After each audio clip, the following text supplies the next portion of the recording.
dit le Seigneur, et je suis venu dans le monde.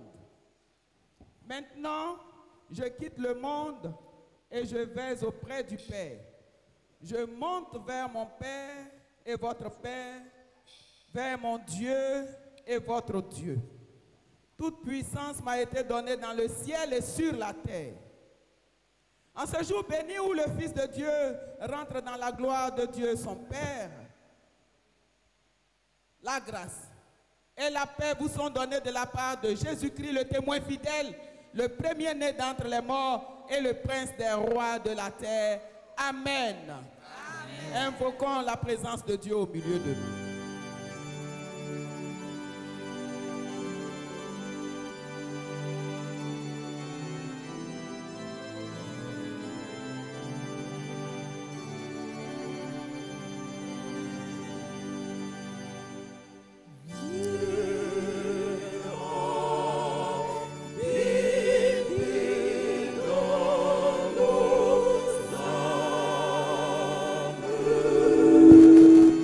You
Seigneur Dieu, Père Saint, tu es un Dieu caché, bien que tu remplisses le ciel et la terre.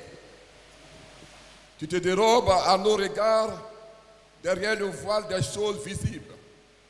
Et cependant, tu nous es proche. Tu nous maintiens en vie par ton esprit et tu nous as franchis de la domination de ce monde périssable.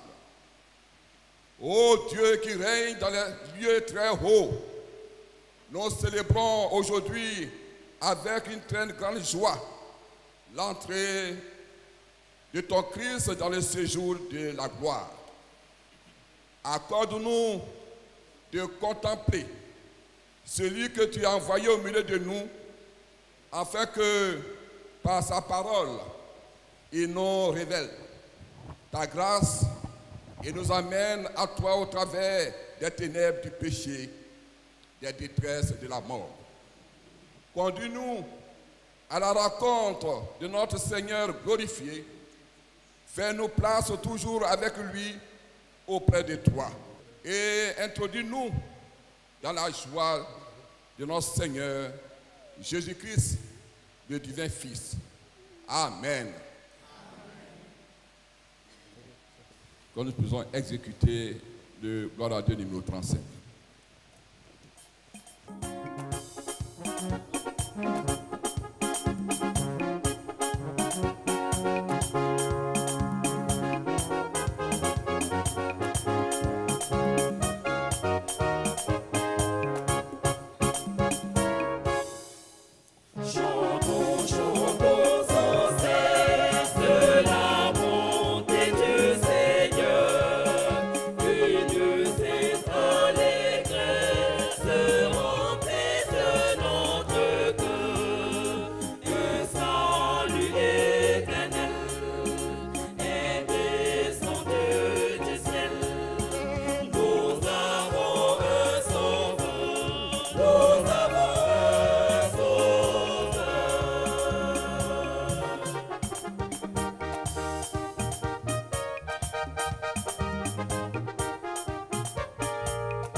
Seigneur notre Dieu, tu sèmes ta parole dans le monde et dans nos cœurs. Le chant de nos vies n'est pas toujours prêt à te recevoir. Prépare-nous, arrache de nos chants les pierres, les épines et les soucis qui nous empêchent de t'accueillir. Fais de nous une bonne terre ouverte à ta parole, par le concours de ton Saint-Esprit, au nom de Jésus. Amen. Ce jour, journée dédiée à l'Ascension, l'Église méthodiste unie Côte d'Ivoire nous donne de porter notre réflexion sur 3 textes. Le premier texte est tiré de l'Ancien Testament, du livre de 2 Rois, chapitre 2, les versets 1 à 13. Le deuxième texte est tiré du Nouveau Testament, du livre des Actes des Apôtres, en son chapitre 1, les versets 9 à 14. Le troisième et dernier texte est tiré de l'Évangile de Jésus-Christ, selon Luc, en son chapitre 24, les versets 50 à 53. Lecture de 2 Rois, chapitre 2, versets 1 à 13.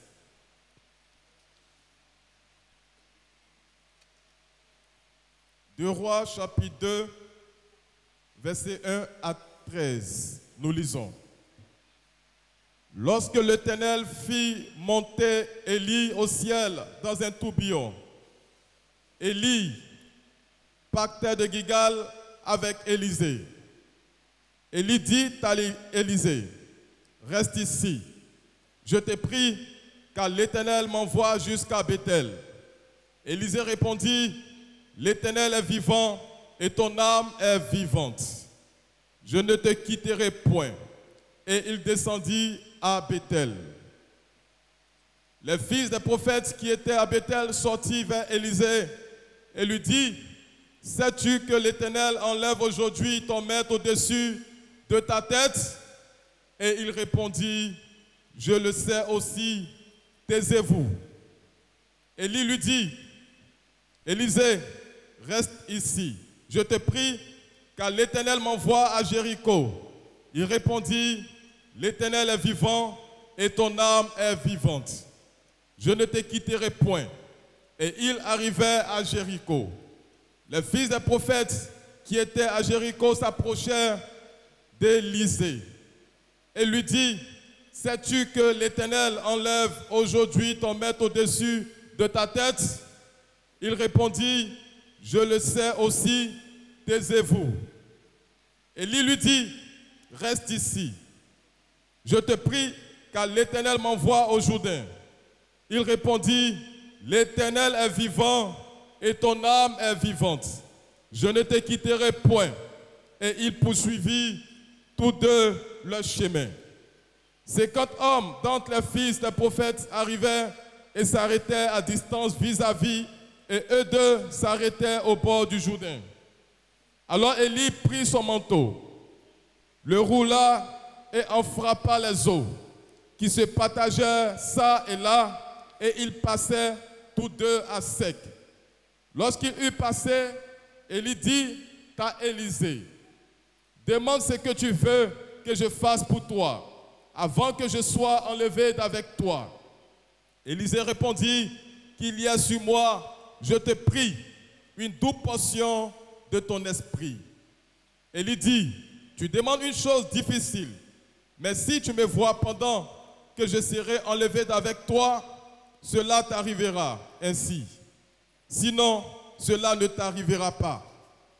Comme il continuait à marcher en parlant, voici un char de feu et des chevaux de feu les séparaient l'un de l'autre. Et Élie monta au ciel dans un tourbillon. Élisée regardait et criait, mon père, char d'Israël et sa cavalerie, et il ne le vit plus. Saisissant alors ses vêtements, il les déchira en deux morceaux.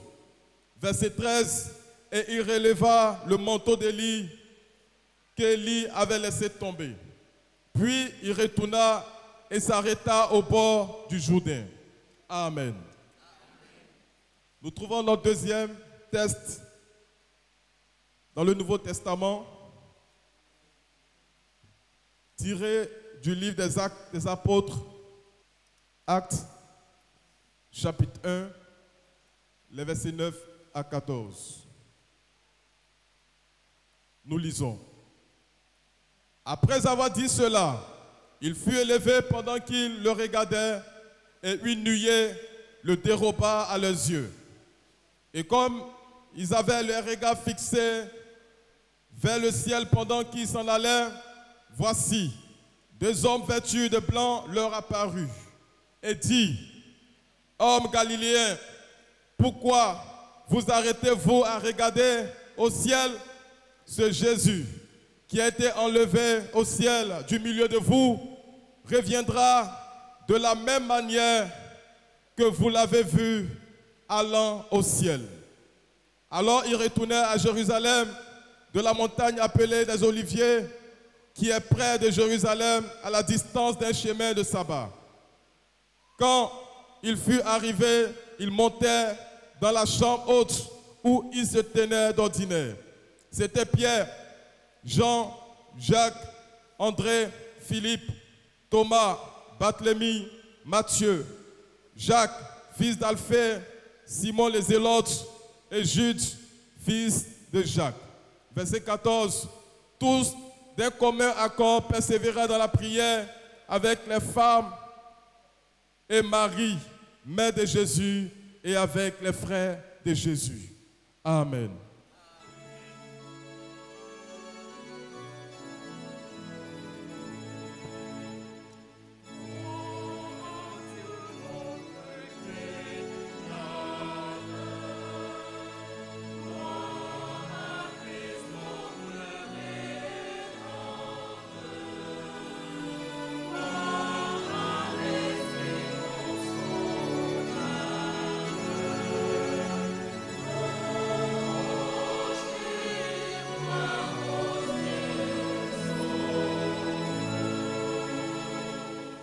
Troisième et dernier texte dans l'évangile de Jésus-Christ selon Luc, chapitre 24, versets 50 à 53.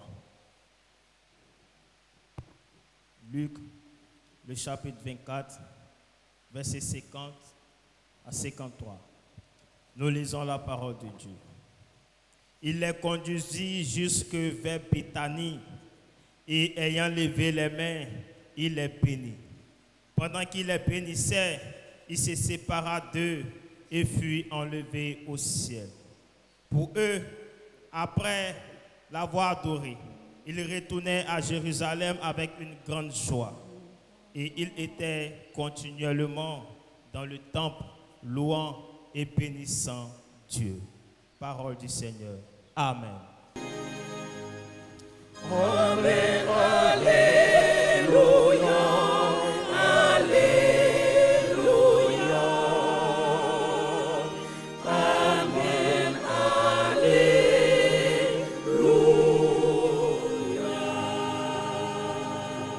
Ensemble, nous chantons le numéro 129, notre recueil Gloire à Dieu, au roi des cieux. 129.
Le Seigneur.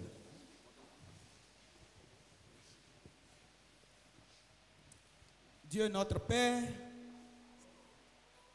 permet que nous puissions nous affectionner des choses qui sont en haut, car en Jésus-Christ, nous aussi, nous monterons au ciel. En Jésus-Christ, nous aussi, nous expérimenterons l'ascension. Envoie ton Esprit Saint, Seigneur, et conduis-nous. Instruis-nous par ta parole, qui est esprit et vie, au nom de Jésus-Christ, le roi glorieux, qui fait sa montée au ciel. Amen. Frères et sœurs, nous vous souhaitons une très bonne fête d'ascension. Une très bonne fête d'ascension. Amen. Une très bonne fête d'ascension. Amen.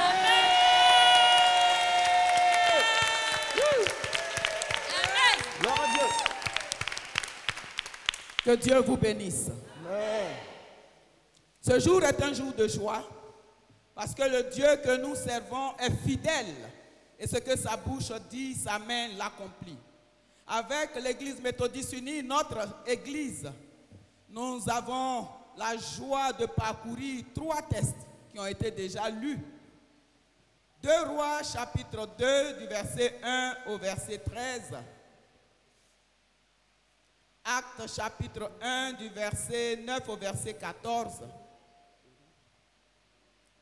Et Luc chapitre 24 du verset 50 au verset 53.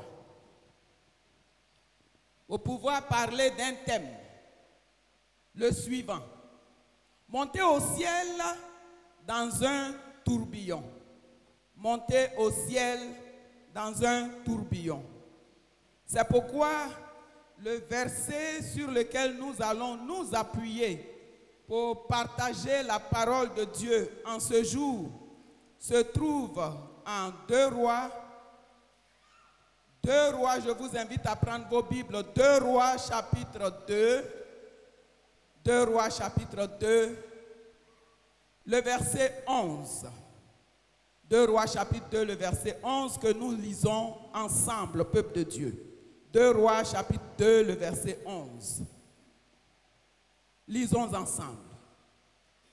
Comme il continuait à marcher en parlant, voici un char de feu et des chevaux de feu les séparaient l'un de l'autre, et Élie monta au ciel dans un tourbillon. 2 Rois chapitre 2, le verset 11. De quoi s'agit-il, bien-aimés? Notre Seigneur Jésus-Christ, après avoir accepté de quitter son trône de gloire en tant que Seigneur, Créateur de l'univers, Dieu Tout-Puissant, selon le texte de Philippiens chapitre 2, notre Seigneur Jésus qui a accepté ce faire serviteur, a rempli sa mission sur cette terre.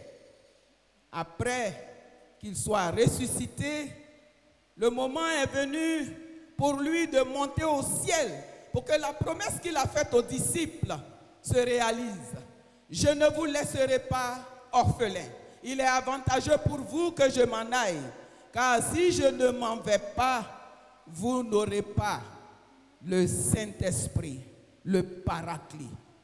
Ainsi donc, quelques jours avant que le Saint-Esprit soit donné pour que l'Église naisse, le Seigneur de gloire monte aux cieux.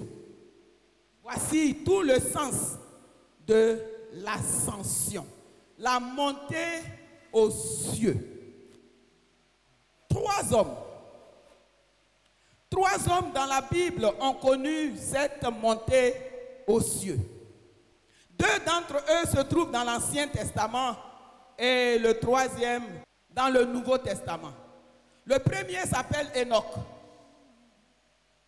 Enoch, et son nom en hébreu, Hanok. En arabe, Idris. Enoch était un patriarche biblique.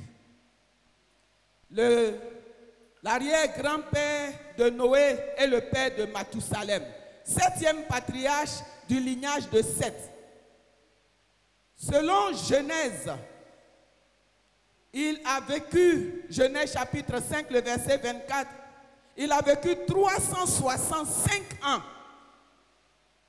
Et il a été enlevé, comme le déclare le texte. Enoch marchait avec Dieu, puis il ne fut plus parce que Dieu le prit. Le deuxième personnage se trouve être celui dont nous avons entendu l'histoire, Élie, le prophète de feu. Élie, dont le nom en hébreu c'est Elia, qui signifie mon Dieu est Yahweh. En arabe, Ilias. C'était un grand prophète en Israël. Un prophète de feu qui a osé s'opposer au culte de Baal et qui a osé s'opposer à la reine Jézabel. Jézabel, qui était la tenante du culte de Baal, fille d'un prêtre de Baal, femme du roi Akab en Israël. Élie donc est montée au ciel. Et sa montée au ciel est un événement. Parce que de Bethel, la maison de Dieu, il s'est retrouvé où? Pour ceux qui ont fait attention à la lecture qui a été faite. Après Bethel, Élie s'est retrouvé où? À Jéricho. Jéricho, la ville des palmiers. Pour ceux qui sont allés déjà en Israël, c'est la ville où on trouve beaucoup de dattiers. Donc, il quitte la maison de Dieu sur cette terre, il se retrouve dans la ville des palmiers et finalement au Jourdain. Le Jourdain qui a été fendu en deux pour que Israël entre dans la terre promise. Cette fois-ci, le Jourdain est coupé en deux, pas pour qu'il entre dans la Jérusalem ou dans le pays promis sur cette terre, mais pour qu'il entre dans le pays promis dans les cieux. Alléluia! C'est comme ça que sera ta marche, mon frère. C'est comme ça que sera ta marche, ma soeur. Dans son cheminement se trouve un homme, Élisée, que j'admire beaucoup pour sa ténacité. Oh, comme je voudrais qu'il y ait des jeunes fougueux, des jeunes prêts à franchir tous les obstacles pour avoir la double portion de l'onction de leur maître. Recevez cette double portion de l'onction de Jésus-Christ. Recevez au nom de notre Seigneur. Bien-aimé, le troisième personnage, pour qui j'ai de l'admiration, s'appelle Yeshua Ameshaya. Il est dans le Nouveau Testament. Lui, son nom est Jésus. Ce nom a été annoncé à Joseph et à Marie par les anges. Ce nom signifie Yahvé sauve ou Yahvé est le salut. En hébreu, Yeshua, en arabe, Issa. Il a été enlevé au ciel devant plusieurs témoins. Nous nous posons les questions suivantes. Parce que de ces trois personnes emblématiques, ces personnages emblématiques dans la Bible, la supériorité revient à qui? La supériorité revient à qui? À Jésus. Les questions suivantes sont soulevées. Quelles sont les similitudes entre les montées au ciel de ces trois personnages? Quelles sont les différences dans leur ascension? Et quelles sont les implications de l'ascension du Seigneur Jésus? Voici les questions auxquelles nous répondrons pour ensuite donner la conclusion. En termes de similitude entre la montée au ciel de ces trois hommes, le constat est indéniable, c'est factuel, c'est un fait qui s'est réellement passé. Aussi bien Enoch qu'Élie et Jésus sont effectivement montés où? Ils sont montés au ciel. Les textes qui l'attestent sont Genèse chapitre 5 verset 24 pour Enoch, 2 Rois chapitre 2 verset 11 pour Élie, Luc chapitre 24 le verset 51 et Actes chapitre 1 le verset 9 pour le Seigneur Jésus. Deuxièmement, Enoch, Élie et Jésus ont marché avec Dieu dans l'obéissance. Troisièmement, ils avaient une relation profonde avec Dieu. C'était des mis à part, c'était des élus. Seulement, retenons qu'il y a des différences notables dans leur vie et dans leur ascension. En effet, pour la montée d'Enoch au ciel, lorsque Dieu l'a enlevé, il n'y avait pas de témoins. Selon le test, nous n'avons pas vu qu'il y avait des témoins quand il a été enlevé. Élie a eu pour témoin une seule personne. C'est qui? Je n'entends pas bien. Élisée. Élisée qui marchait avec lui. Élisée qui ne laissait pas Élie se séparer de lui d'un petit bout. Et avec Jésus, les témoins étaient plus qu'un. Il y avait 11 témoins. Ils ont été cités, les 11 disciples, parce que un des disciples qui a passé toute sa vie, tout le ministère de 3 ans avec Jésus, a choisi le chemin de la trahison. Son nom c'est qui? Judas. Là-dessus, il y avait un monsieur, il avait mis son enfant au monde et il allait à la mairie pour donner le nom à son enfant. Il a dit que son enfant s'appelle Judas. J-U-D-A-H. À la mairie, les gens ont refusé parce que le nom Judas est un nom porteur de beaucoup de significations. Il leur a expliqué que ce n'est pas Judas, J-U-D-A-S. Ce n'est pas le disciple, c'est Judas. On dit Jésus est le lion de la tribu de Judas. Les gens de la mairie lui ont dit, tout ça là, ça se prononce Judas. Il faut repartir chercher un autre nom pour ton enfant. Alors les amis, réfléchissez, même si un nom sort de la Bible, réfléchissez à 3 fois avant de le faire porter à votre enfant. Jésus donc, pour la démarcation, dans sa montée au ciel, avait 11 témoins. Il a été enlevé au ciel en présence de ses disciples. Dieu a pris Enoch. Dieu a enlevé Élie dans un tourbillon de quoi? Un tourbillon de feu. Mais il a choisi d'élever Jésus en le cachant derrière la nuée. Ce n'est pas la même chose. Entre le propriétaire et l'occupant d'une maison, on ne peut jamais, jamais, jamais dire qu'ils se ressemblent. C'est lui le propriétaire du ciel. Il monte avec majesté. Il montre, les nuées même sont d'accord qu'il monte au ciel.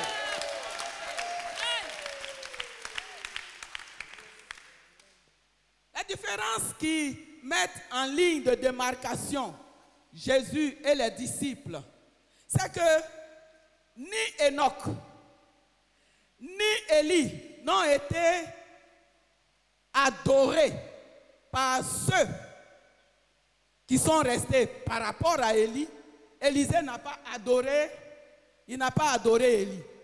Dans le test, pour la montée du Seigneur, les disciples se sont prosternés et l'ont adoré. Il n'y a pas eu d'ange pour annoncer que Enoch et Élie vont revenir.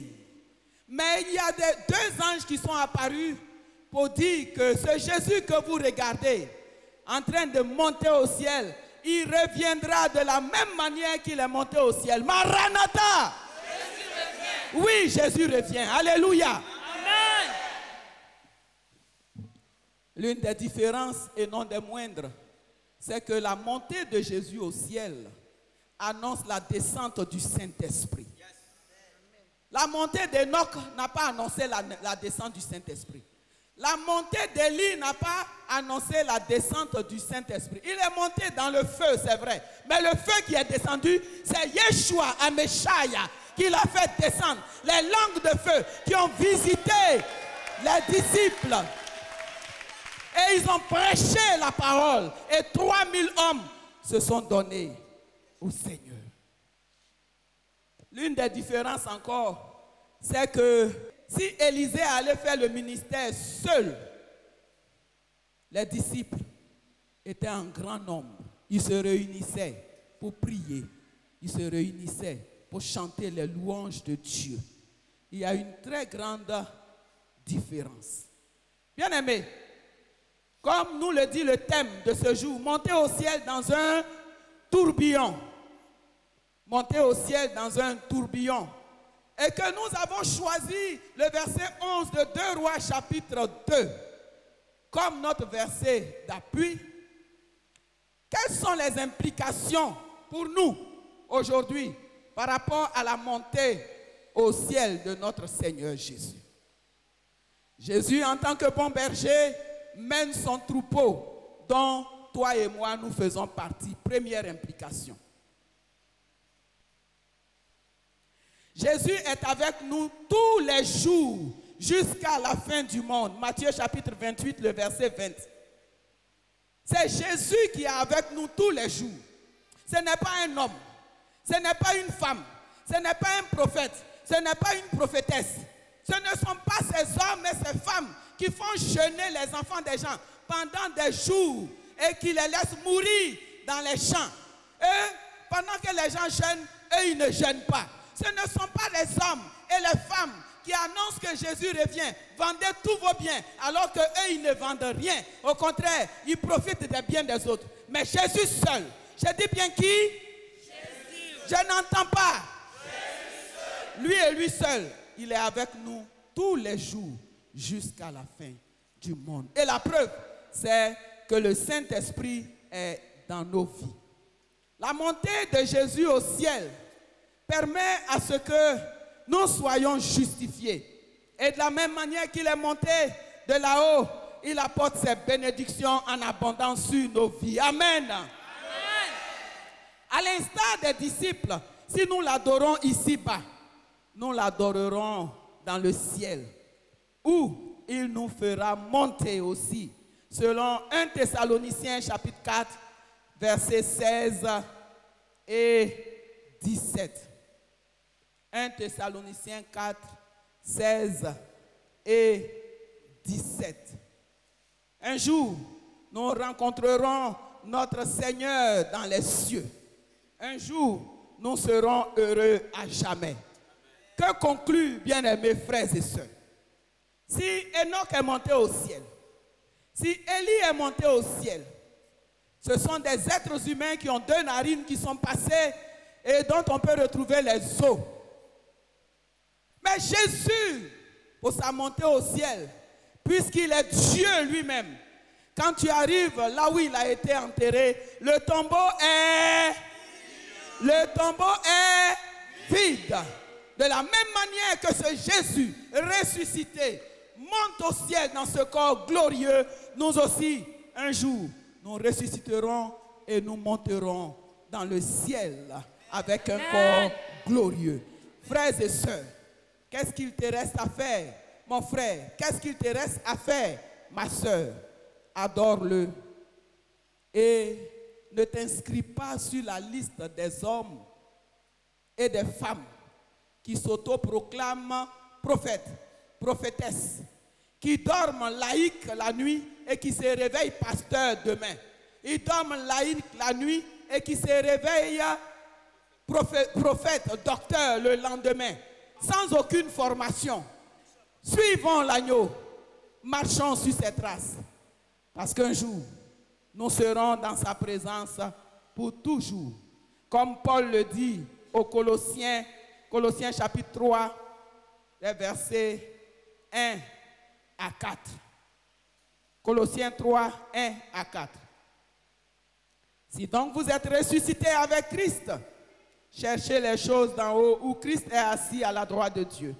Affectionnez-vous aux choses d'en haut et non à celles qui sont sur la terre, car vous êtes morts et votre vie est cachée avec Christ en Dieu. Quand Christ, votre vie paraîtra, alors vous paraîtrez aussi avec lui dans la gloire. Amen, amen, amen.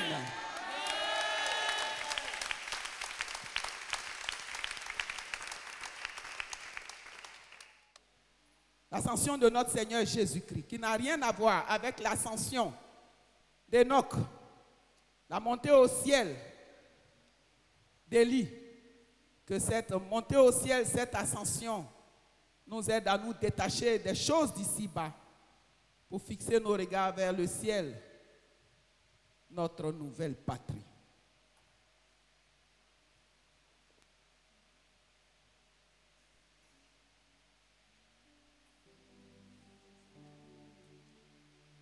Bien-aimés, veuillez vous tenir debout. En ce jour de fête, unissons-nous dans l'amour fraternel en confessant d'un seul cœur la foi de l'Église. Je crois en Dieu, le Père Tout-Puissant, Créateur du ciel et de la terre. Je crois en Jésus-Christ, son Fils unique, notre Seigneur, qui a été conçu du Saint-Esprit et qui est né de la Vierge Marie. Il a souffert sous Ponce Pilate. Il a été crucifié. Il est mort. Il a été enseveli. Il est descendu aux enfers. Le troisième jour, il est ressuscité des morts. Il est monté au ciel. Il s'est assis à la droite de Dieu, le Père Tout-Puissant. De là, il viendra pour juger les vivants et les morts. Je crois au Saint-Esprit. Je crois à la Sainte Église universelle, la communion des saints, la rémission des péchés, la résurrection de la chair et à la vie éternelle. Amen. Veuillez vous asseoir, nous prions. Créateur et Père du genre humain, nous te prions pour ton Église universelle. Conduis-la toujours par ta parole et par ton Saint-Esprit. Fais disparaître du milieu d'elle les divisions et les scandales. Accorde à ton Église la grâce de faire briller le flambeau de ton évangile jusqu'aux extrémités de la terre. Aie pitié de ceux qui sont solitaires, pour lesquels personne ne prie et auxquels personne ne porte assistance. Souviens-toi, Seigneur, souviens-toi des malades, souviens-toi des prisonniers et de ceux et celles qui sont dans le deuil. Garde ceux qui sont tentés, relève ceux qui sont tombés, console ceux qui sont déçus, aigris, désespérés. Donne quelques marques de ta grâce et quelques signes d'espérance en Christ à ceux qui ont attiré sur eux-mêmes et sur les leurs le châtiment et l'affliction par leur manière de vivre. Dieu de bonté, dont le Fils n'est entré dans ta gloire qu'à travers beaucoup de souffrances, assiste-nous pendant notre passage sur cette terre d'épreuve. Souverain juge des vivants et des morts, aie égard à l'intercession de ton Fils, ton unique, notre médiateur. Ne te lasse pas de supporter nos nombreuses faiblesses et par ton Saint-Esprit, soumets notre volonté rebelle à ta loi. Ô Dieu, qui a couronné ton Fils d'une gloire éternelle, accueille nos prières, exauce nos prières en Jésus, le Seigneur glorieux. Amen. Disons ensemble la prière que le Seigneur nous a apprise. Notre Père, qui es aux cieux, que ton nom soit sanctifié, que ton règne vienne, que ta volonté soit faite sur la terre comme au ciel. Donne-nous aujourd'hui notre pain de ce jour. Pardonne-nous nos offenses, comme nous pardonnons aussi à ceux qui nous ont offensés. Et ne nous soumets pas à la tentation, mais délivre-nous du mal. Car c'est à toi qu'appartiennent le règne, la puissance et la gloire au siècle des siècles. Amen.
Jésus, je t'offre mon être.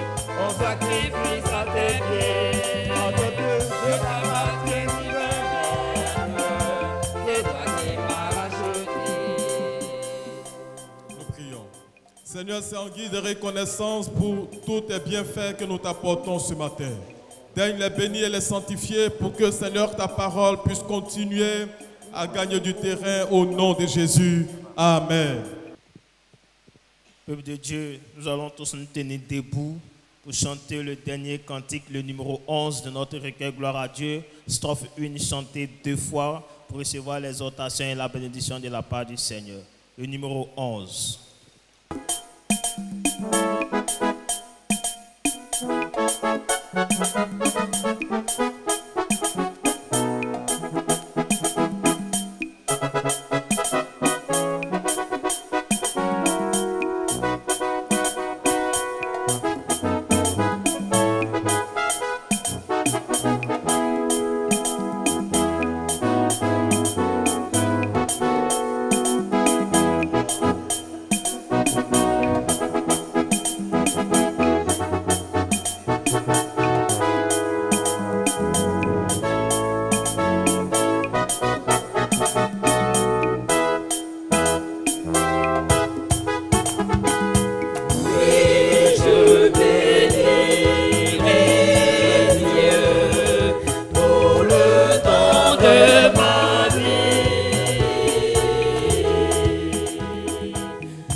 L'élévation de Jésus dans la gloire de Dieu son Père est le prélude de notre enlèvement lorsqu'il reviendra. Tenons-nous donc toujours prêts en accomplissant sa volonté dans la fidélité. Attendons le Saint-Esprit, l'Esprit de Dieu, avec un esprit de prière. Bien-aimés, au thème de ce culte de l'Ascension, édition 2023, de Dieu recevons la bénédiction. Que le Dieu de toute grâce qui vous a appelé en Christ à la gloire éternelle vous perfectionne lui-même, vous affermisse, vous rende inébranlable à la puissance. À lui seul donc soit puissance et gloire au siècle des siècles. Allez en paix et vivez en paix en attendant le retour glorieux du roi des rois, Jésus de Nazareth. Amen. Amen.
bonne fête de l'Ascension. Saluez-vous les uns les autres en disant 2 Rois 2:11. 2 Rois 2:11.